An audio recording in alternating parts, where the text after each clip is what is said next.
Soluções baseadas na natureza, elas começam mais ou menos em 2015, né? É um termo bem recente. Os elementos usados dentro das soluções baseadas na natureza, eles vêm se desenvolvendo ao longo, principalmente aí da segunda metade do século XX, né? Como, por exemplo, a infraestrutura verde, a infraestrutura azul, a ideia dos serviços ecossistêmicos, né? Que são aqueles serviços produzidos por diferentes elementos que compõem um ecossistema para trazer benefícios para a população. Então, esses são elementos que foram desenvolvidos aí a partir da segunda metade do século XX e eles culminam agora nas soluções baseadas na natureza. E nada mais é do que pegar elementos da natureza, né, pegar estruturas e relações que a gente encontra na natureza e implementá-las em outros ambientes, como, por exemplo, um ambiente urbano. Então, existem vários tipos de exemplos de intervenções e soluções baseadas na natureza, né, em todo o globo. Isso está sendo muito utilizado. E, basicamente, nós temos uma restauração dos ecossistemas dentro das cidades. Sejam esses ecossistemas terrestres, né? Sejam esses ecossistemas aquáticos. Então, por exemplo, existem várias cidades no mundo que estão buscando o objetivo de se tornar cidades verdes.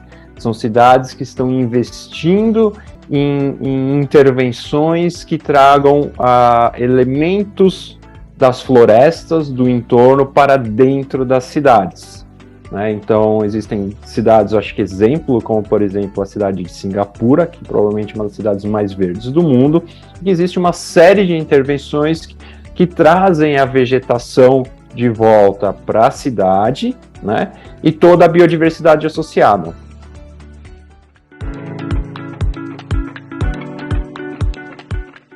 Eu acho que um outro exemplo muito interessante são as florestas de bolso, que são plantadas em São Paulo, no município de São Paulo, no qual um grupo, né, ou grupos de ativistas, eles se unem e eles fazem um plantio, que eles chamam de um plantio adensado, que favorece o desenvolvimento da vegetação e você forma pequenos bolsões de floresta dentro da cidade.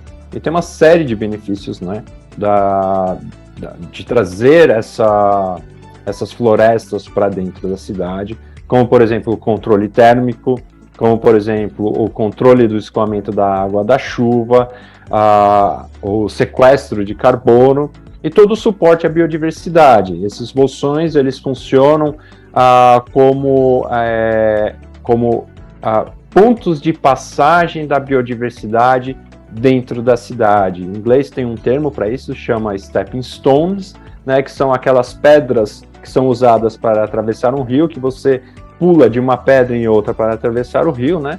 Nas cidades, esses bolsões de vegetação, como por exemplo essas florestas de bolso, mas também os próprios parques e as praças nas cidades, funcionam como esses stepping stones para que a biodiversidade, principalmente a avifauna, ela possa transitar dentro da cidade.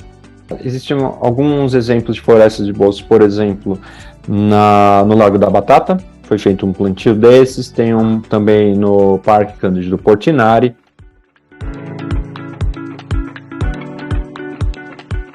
Eu acho que o papel do biólogo hoje, né, no planejamento urbano, na tomada de decisão urbana e dentro do contexto das soluções baseadas na natureza é fundamental.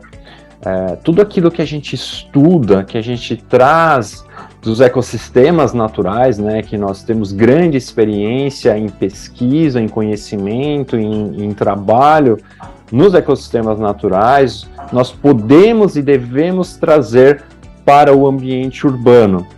E o biólogo, ele traz uma visão, tanto uma visão holística sobre esses ecossistemas, né, e ele consegue ver e entender como que ele pode extrair as soluções dos ecossistemas naturais para serem implementados nos ecossistemas urbanos, assim como informações e conhecimento em detalhe, ligado principalmente às funções, como que esses ecossistemas, eles podem prover, por exemplo, uma série de serviços ecossistêmicos dentro das cidades, e quais são os elementos, né, que nós podemos ajustar, por exemplo, a estrutura de vegetação, composição de vegetação, para otimizar os serviços ecossistêmicos dentro da cidade.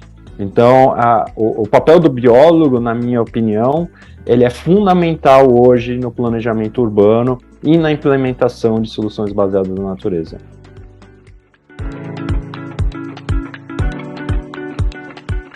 É claramente um novo campo de trabalho para o biólogo.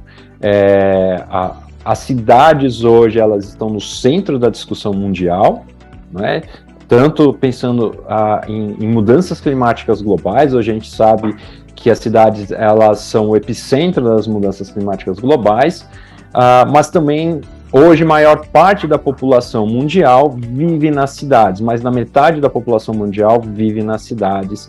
Então as cidades hoje, elas têm um papel fundamental na discussão, né, da própria sobrevivência da sociedade como nós conhecemos, e o biólogo, ele vai trazer esses novos elementos para tornar as cidades mais adequadas à nossa sobrevivência, tornar as cidades mais saudáveis, né? Essa é uma aplicação prática da biologia. Nós realmente podemos pegar esses conhecimentos básicos, né, produzidos pela ciência básica, e realmente aplicar no desenvolvimento, no planejamento urbano, para favorecer o bem-estar, por exemplo, da população.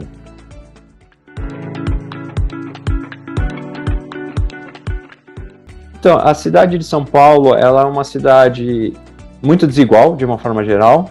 Isso se reflete também na própria arborização da cidade, né?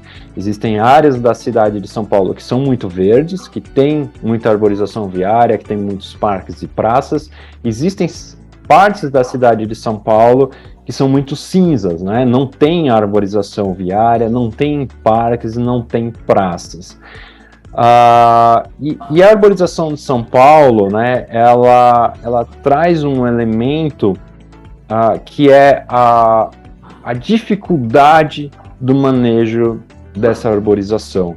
Então, hoje a gente estima que a cidade de São Paulo tenha mais ou menos 650 mil árvores viárias, que são somente aquelas árvores que estão na calçada, né, ao longo das vias, e nós sabemos aí que a cada ano a cidade perde cerca de 2.000 árvores durante a estação chuvosa, né? E isso porque não houve um manejo adequado dessa vegetação, dessa arborização ao longo dos anos, e hoje, né, nós sofremos as consequências desse descuidado. Então é um desafio muito grande hoje nós fazermos esse manejo da arborização para que ela traga o máximo de benefícios, o máximo de serviços, né, e que diminua ao máximo os riscos, principalmente os riscos associados à queda das árvores. A cidade de São Paulo, boa parte da vegetação, né, da arborização na cidade de São Paulo, principalmente na região central, ela é uma arborização que foi feita mais ou menos no meio do século passado, né, e por volta de 1950, até mesmo um pouco antes. E todas essas árvores, elas são árvores relativamente idosas e elas estão numa fase que a gente chama de senescência, elas estão em decaimento. E isso aumenta o risco da queda dessas árvores. Algumas cidades no mundo, elas conseguem fazer um plano de manejo que faz a substituição das árvores com risco de queda ou em senescência ao longo do tempo. E isso permite que você diminua o risco da queda de árvores na cidade, e como você está fazendo a substituição, você mantém a cidade sempre verde, com uma arborização que sempre traga benefícios para a sociedade, né?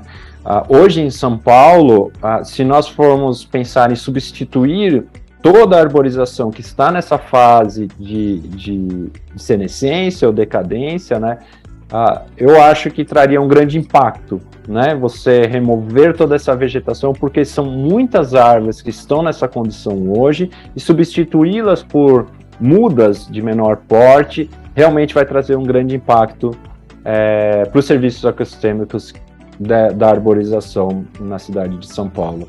Então é um desafio muito grande hoje tentar manter essa arborização de pé e saudável, mesmo estando numa fase, nessa fase de decaimento, nessa fase de senescência, e aos poucos ir fazendo a substituição sem ter um grande impacto nos serviços ecossistêmicos que são promovidos para a cidade.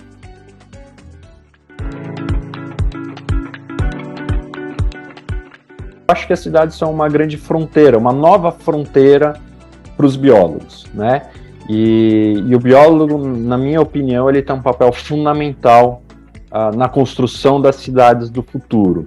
Então, a tendência é ao aumento da população urbana em todo o mundo, né? Nós esperamos que ela chegue a mais ou menos 66% da população mundial até 2030, e não há outra opção a não ser tornar as cidades mais agradáveis, né? Melhorar a qualidade de vida nas cidades. Isso necessariamente passa pelo replanejamento do espaço urbano e pela renaturalização desse espaço.